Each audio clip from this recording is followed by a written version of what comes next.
రోజు చెప్తా మేము వింటాం గానీ మా మనసు మారదు. అంటే మనస్సులో దేవునికి చోటివ్వకపోతేనండి ఏ చెడును కూడా తీసివేయలేమండి.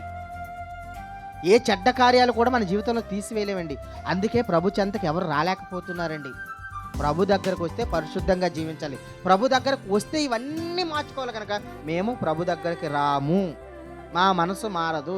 మేము ఇలాగే బ్రతుకుతాం. మాకు నచ్చినట్టుగా బ్రతుకుతాం. మా ఇష్టానుసారంగా బ్రతుకుతాం. అవసరమైతే చావడానికి సిద్ధం, ఎవరినైనా చంపడానికి సిద్ధం అనే తత్వాలు ఈరోజు ప్రపంచ పరిస్థితుల మధ్య ఏం బాగోలేదండి. ఈరోజు గ్రామాల మొదలుకొని, పట్టణాలు మొదలుకొని, దేశ విదేశాల్లోనూ కూడా ప్రతి చోట కూడా ఎదుటి వాడుకు కీడు చెయ్యాలని, అవసరమైతే ఎదుటి వాడిని చంపైనా సరే దోచుకోవాలి, దాచుకోవాలి, పొందుకోవాలి అని ఈరోజు ప్రపంచం చూస్తుందండి. చిన్ననాటి నుండే మంచివారిగా పెంచకపోతే ఇలాగేనండి. చిన్ననాటి నుండే మంచి మాటలు చెప్పకపోతే వాడు పెద్దవాడైన తర్వాత నిన్ను చూసి, తల్లిని చూసి, తండ్రిని చూసి పాడైపోతున్నారండి. అందుకే నిత్యం వింటారు. ఎందుకు మారడం లేదంటే ప్రియమైన దేవుని పిల్లరా, దేవుని మాట వారి హృదయంలోకి వెళ్ళడం లేదు.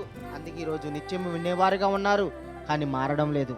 చూసేవారుగా ఉన్నారు, కానీ తెలుసుకోలేకపోతున్నారు, గ్రహించలేకపోతున్నారు ప్రియమైన దేవుని పిల్లరా. కానీ ప్రభు చెప్పిన మాటలు వెంటనే స్వీకరించిన వాడిగా